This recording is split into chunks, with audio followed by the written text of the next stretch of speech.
हरिओम। आज विषय लेकर आया हूँ, संत आशाराम बापू दीक्षा में ऐसा क्या देते हैं।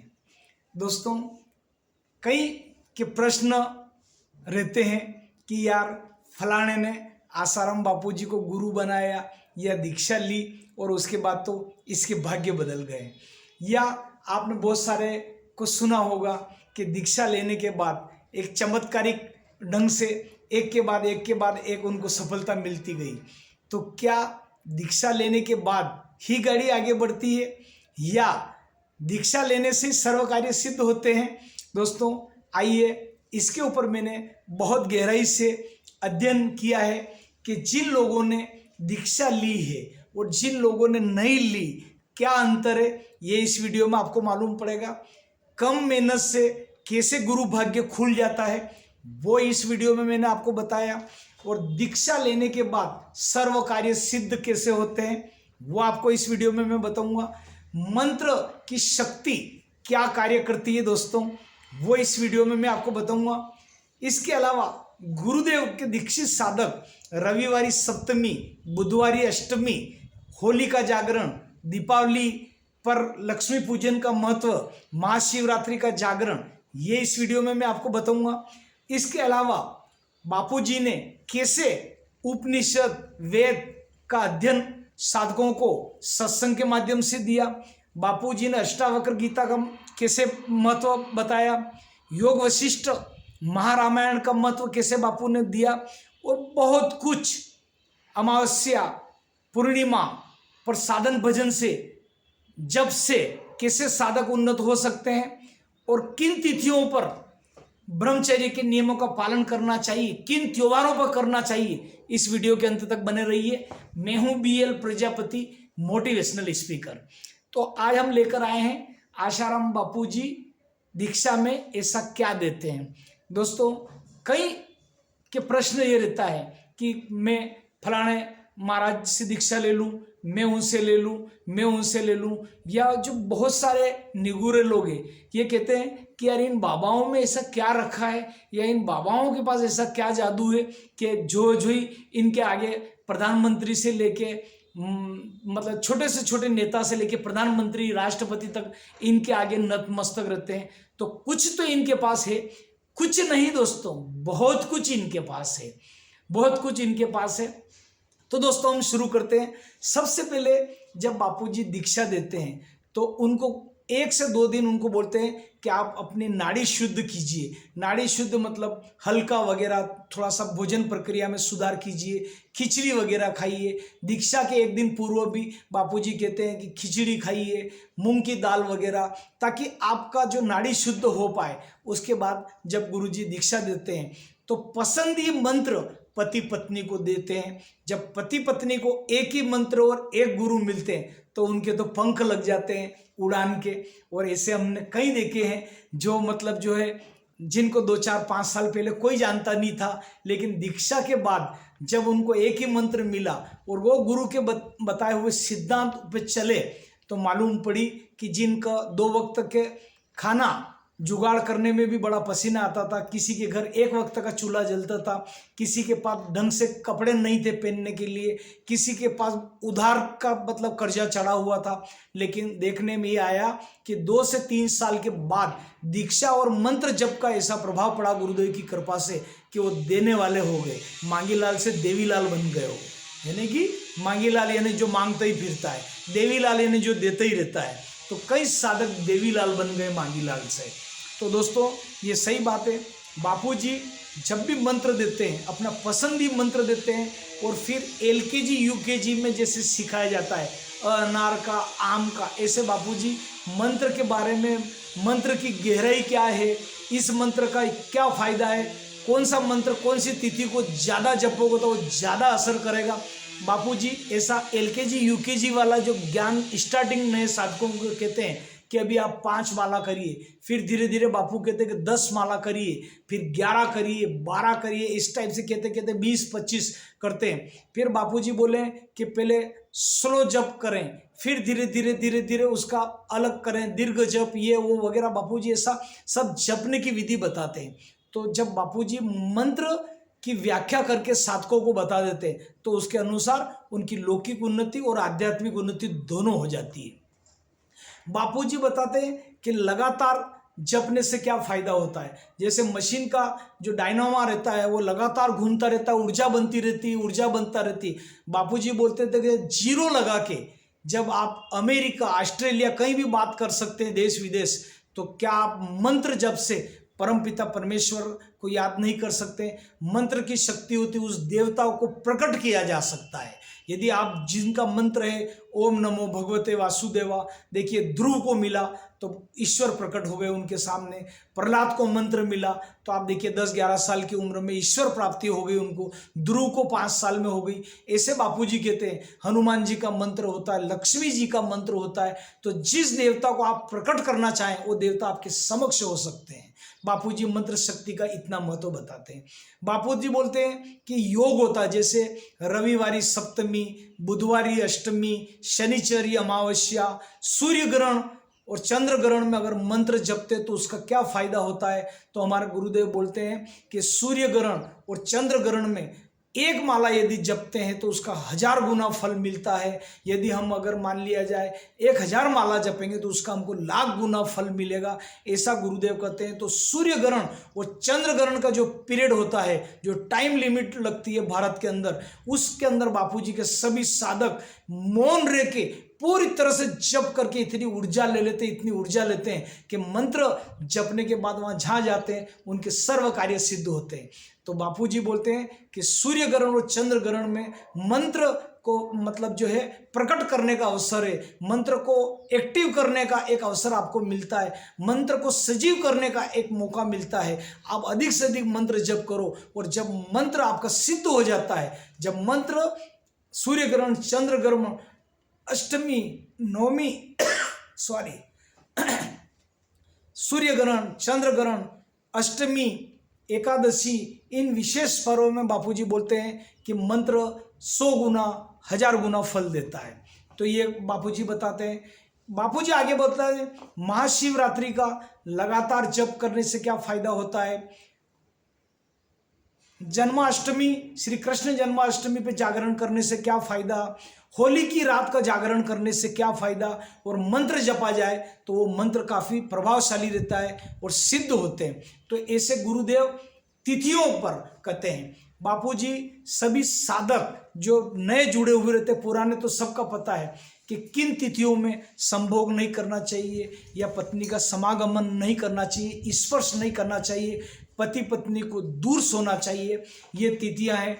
भूल कर भी आप उन मतलब जो है खुशियों से न खेले जिनके पीछे लगी हो गम की कतारें। बापूजी कहते हैं कि भूल कर भी उन खुशियों से कभी न खेलें जिनके पीछे लगी हो गम की कतारें। मतलब आज भगवान श्री राम का जन्मोत्सव है, हनुमान जयंती आ रही है, जयंती नहीं बोलूँगा, हनुमान जन्मोत्सव आ रहा है, रामनवमी है, कृष्ण जन्म उसी पूर्णिमा है, अमावस्या है, जो भी हमारे वार तिथि त्योहार है, हमारे पूर्वजों की तिथि है, तो भूल कर भी मतलब जो है पत्नी का समागम न करे, ब्रह्मचर्य नियम का पालन रहे, पत्नी से दूरी बनाए रखे।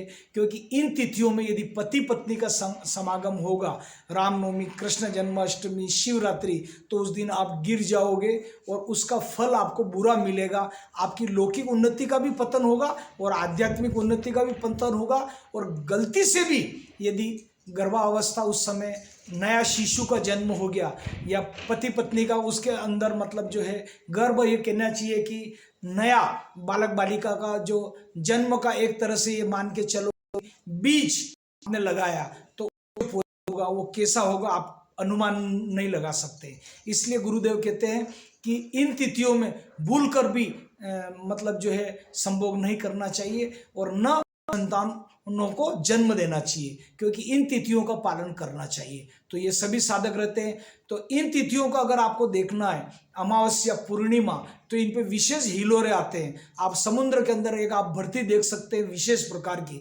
तो इन तिथियों में भूल कर भी नए बच्चों बच्ची का जन्म न दे। वो प्राकृतिक रूप से अगर उनका जन्म हो जाता तो बात अलग है, बाकी अपनी तरफ से उनको जन्म उत्पत्ति का मतलब न करें इन तिथियों पे तो ज़्यादा अच्छा है।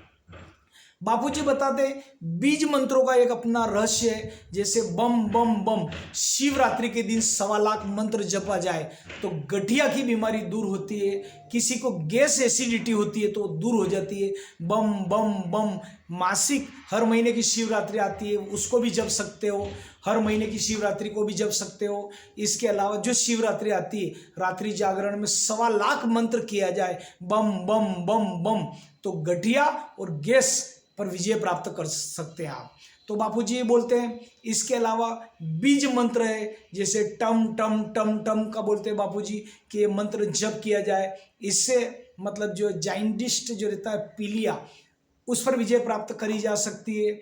इसके अलावा लक्ष्मी प्राप्ति का मंत्र है, बापूजी बोलते हैं ओम नमो भाग्य लक्ष्मी च विद्महे अष्टलक्ष्मी च धीमहि तन्नो लक्ष्मी प्रचोदयात्। ये लक्ष्मी जी का मंत्र स्फटिक माला से अगर कोई करता है भाई दूज से लेके लक्ष्मी पूजा तक, तो मतलब लक्ष्मी पूजा से लेके, सॉरी उल्टा बोल दिया मैंने आपको, धनतेरस से लेके भाई दूज तक 3-4 दिन तक अगर यह जप किया जाए ओम नमो भाग्य लक्ष्मी च विद्महे अष्टलक्ष्मी च धीमहि तन्नो लक्ष्मी प्रचोदयात्, तो लक्ष्मी आपके पास खूब रहेगी, 12 ही महीना नहीं आने वाले कितने सालों तक चलती रहेगी। दोस्तों हम भी करते हैं, आप भी करिए। मंत्र जब लक्ष्मी प्राप्ति का मंत्र है इसको अवश्य करना चाहिए धनतेरस से लेके भाई दूज तक। इसकी 2 माला 5 माला जितने आपसे हो पाए, स्फटिक माला जो आती है उससे ही किया जाए सुबह शाम तो बहुत आनंद आएगा और आपके पास हमेशा लक्ष्मी का वास रहता है। ऐसा हमारे बापूजी साधकों को कहते हैं। आगे बापूजी बोलते हैं कि वेद, जैसे वेद 4 कहे गए हैं, कौन कौन से? ऋग्वेद, यजुर्वेद, सामवेद, अथर्ववेद। इन चारों वेदों को अध्ययन करना चाहिए। जैसा समय मिले 1 पेज 2 पेज पढ़ो। और बापूजी ने सत्संग के माध्यम से चारों वेद कई साधकों को गुरुदेव ने दिए हैं, तो इसका वेद का भी अध्ययन अपने को करना है। योग वशिष्ठ महारामायण भाग 1 और 2 बापूजी ने के कई साधक है, तो बापूजी ने कितने ही बार सभी साधकों को यह मतलब जो है योग वशिष्ठ का रामायण का ज्ञान दिया है। जो भगवान वशिष्ठ जी गुरुदेव ने भगवान श्री राम को ज्ञान दिया था, वही ज्ञान ब्रह्म ज्ञानी संत आशाराम बापूजी ने करोड़ों करोड़ों साधकों को कितनी बार दिया कि भगवान श्री राम को गुरुदेव योग वशिष्ठ जी ने जो आपको रामायण के माध्यम से ज्ञान दिया था, योग वशिष्ठ रामायण, वो आपको मैं सुना रहा हूँ। और बापूजी संवाद समय समय में आश्रम के भाई लोगों से संवाद करते रहते हैं, तो आप ये भी करें। बापूजी ने अष्टावक्र गीता भी साधकों को कई बार सुनाई है। और उसके अलावा रामायण, गीता जैसा कृष्ण का ज्ञान जो अर्जुन ने, भगवान श्री कृष्ण ने कृष्ण अर्जुन के सारथी बन के जो ज्ञान दिया था युद्ध भूमि में, वो ज्ञान बापूजी ने अपने कई साधकों को दिया है। तो दोस्तों बापूजी से दीक्षा लेने के बाद यह लोग भी सुखी होगा और आपका परलोक भी सुखी होगा। बापूजी आपको लगता है कि वह जेल मंदिर के अंदर है या जेल के अंदर है, नहीं दोस्तों, बापूजी को अब परमानेंटली गुरुदेव की कृपा से जमानत मिल जाएगी आने वाले समय में। अभी हम न्यायालय को पुनः धन्यवाद देंगे कि हमें वापस जुलाई तक का मौका फिर दिया है, 3 महीने फिर एक्सटेंड किया है न्यायालय ने, हम बहुत बहुत साधुवाद देंगे। उसके बाद आगे भी पूर्णतः बापूजी को इसी प्रकार राहत मिलती जाएगी। सत्य कहते हैं दोस्तों, परेशान हो सकता है पराजित नहीं। सत्य परेशान हो सकता है पराजित नहीं। हमारे गुरुदेव निष्पक्ष हैं, निष्कलंक है, निडर है और उन्होंने कभी भी किसी का भी अहित नहीं किया है, सबका भला सबका मंगल किया है। उनको 1000% न्याय मिलेगा, ऐसे हमको न्यायपालिका सरकार पर पूर्णतः उम्मीद है कि एक दिन हमारे गुरुदेव बाहर आएंगे आएंगे आएंगे। तो आप दीक्षा कैसे लें? देखिए, गुरुदेव जब भी आयुर्वेदिक चिकित्सा का लाभ ले रहे हैं तो बहुत सारे साधक हाथ जोड़ के खड़े रहते हैं, गुरुदेव की दृष्टि पड़ जाती है हॉस्पिटल जाते समय, तो भी आपको एक तरह से दीक्षा मिल सकती है। या जब भी गुरुदेव कि आपका सपने में दर्शन हो जाए या मन ही मन आप ऐसा मान लें या किसी नज़दीकतम आश्रम चले जाएं, गुरुदेव के श्री चित्र के आगे बैठ जाएं, कुछ आत्मिक भाव से आंसू बहाएं और मन ही मन कनेक्शन करके गुरुदेव हमने तो आपको गुरु मान लिया है और हमारा ये मंत्र है, आप जब आएंगे बाहर देंगे तब तो मिलेगा ही मिलेगा, लेकिन हम तो आज से ही जप कर रहे हैं। ऐसा गुरु को चारों दिशाओं को साक्षी मान के, ईश्वर को साक्षी मान के, सूर्य चंद्रमा को साक्षी मान के आप जप में लग जाए। वो मंत्र आपको मिल गया है। गुरुदेव तो अंतर्यामी वो ही देंगे। श्री चित्र में भी गुरु प्रकट हो सकते हैं, ऐसी कोई बात नहीं। रात को आके भी आपको दीक्षा मिल सकती है। आप करें, यह जीवन सुखी हो जाएगा। आपके परिवार में कभी भी अहित नहीं होगा, सबका मंगल होगा। कोई भी भयंकर मुसीबत से मुसीबत उड़ती हुई आ गई है आपके पास तो 24 घंटे 48 घंटे आपको परेशान कर सकती है थोड़ा बहुत। गुरु कृपा से ऐसी जाएगी वो कि जैसे बवंडर आता है, थोड़ी बहुत उड़ के चली जाएगी। कहीं से कहीं तक वो समस्या आपके पास नहीं रहेगी। तो ऐसा बापूजी से दीक्षा लेने के बाद सर्व मंगल होते हैं, सारे कार्य होते हैं। बीज मंत्रों को चमत्कार होता है। पति पत्नी की एक अच्छी लाइफ बनती है। अच्छे से नियमित मतलब जो करते हैं बापूजी ध्यान के द्वारा सिद्धियां प्राप्त करते हैं। बापूजी कहते हैं कि ध्यान के अंदर आप जो है ईश्वर से मिल सकते हो, ईश्वर मतलब को आप प्रकट कर सकते हो। ऐसा आसाराम बापूजी ने कई कई बार किया ध्यान में। जीव गया और शिव को पाया, है ना। उसके अलावा मृत गाय को दिया जीवन दाना, तब से लोगों ने पहचाना। तो बापूजी ने सारी चीज़ें कर रखी, हनुमान जी की साधना कर रखी है। तो ऐसे गुरुदेव को हम बार बार वंदन करते हैं, प्रणाम करते हैं। आप सभी भाई बहनों को पुनः एक बार मेरा निवेदन है कि संत आशाराम बापूजी के चरणों में यदि मन बना रहे हैं बैठने का तो जरूर जरूर बैठ जाइए और नज़दीकतम आश्रम में जाकर आपको जो मैंने तरीके बताए ऐसे दीक्षा ले सकते हैं। आश्रम के भाई भी आपका सहयोग करेंगे, उनका मार्गदर्शन ले सकते हैं। जब भी नज़दीकतम आश्रम जाए तो बापूजी ने पीपल के अंदर मनोकामना एक तरह से है आपका, पीपल की आप परिक्रमा लेंगे 11, 12, 21 जो भी लें तो आपकी मनोकामना पूर्ण होगी। बापूजी ने जगह जगह पीपल का पेड़, बड़दादा का पेड़ में शक्तिपात कर रखा है हर आश्रम में। तो आप उन बड़दादा की परिक्रमा करें, उनको जल चढ़ाएं, पीपल को जल चढ़ाएं। शनिवार के दिन बापूजी बोलते हैं जो बहुत कर्जे में हैं तो शनिवार के दिन ये प्रयोग कर सकते हैं। आपको क्या करना है कि शाम को कच्चा दूध रख लीजिए। शुक्रवार की शाम को कच्चा दूध रखना है, गाय का भैंस का जो भी होगा चलेगा, गाय का मिल जाए तो अति उत्तम। सुबह में वो कच्चा दूध अगर सुबह सुबह भी ले सको तो ले लो।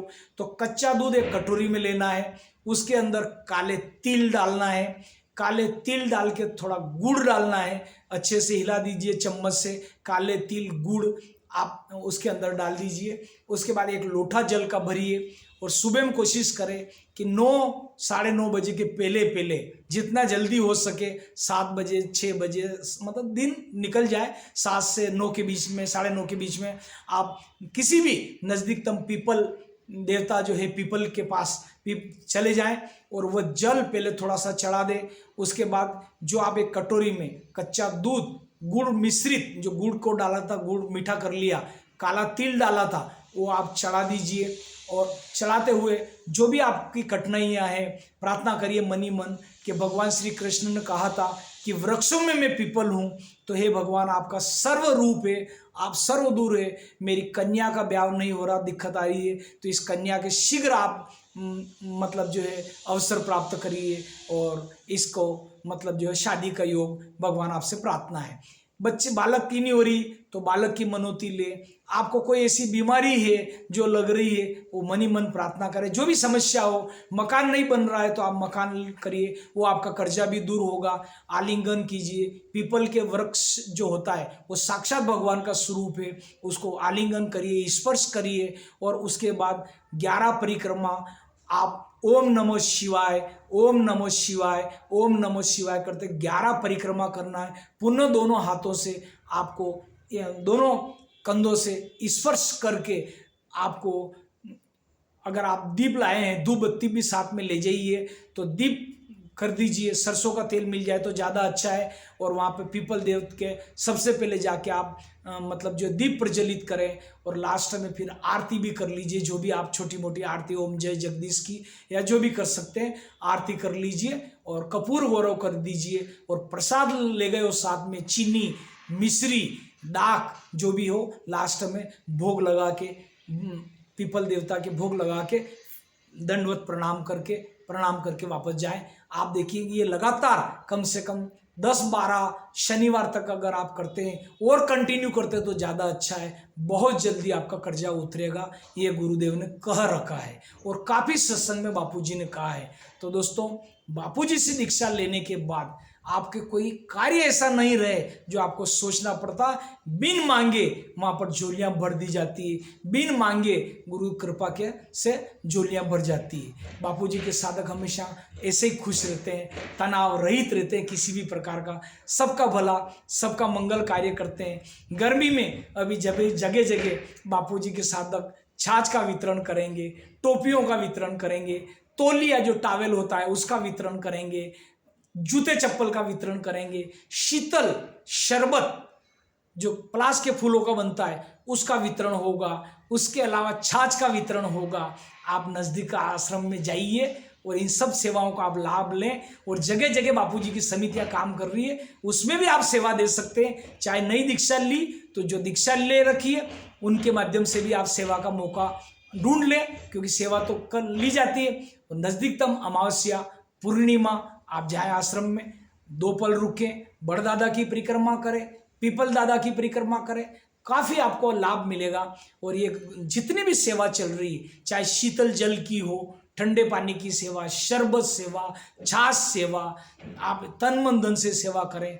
ऋषि प्रसाद है, नए मेंबर जोड़ें, ऋषि प्रसाद पुरानी हो तो बांटे, सत साहित्य की सेवा करें। और गुरुदेव बोलते हैं कि जो मेरी सेवा करता है वो मेरा सबसे प्रिय शिष्य है।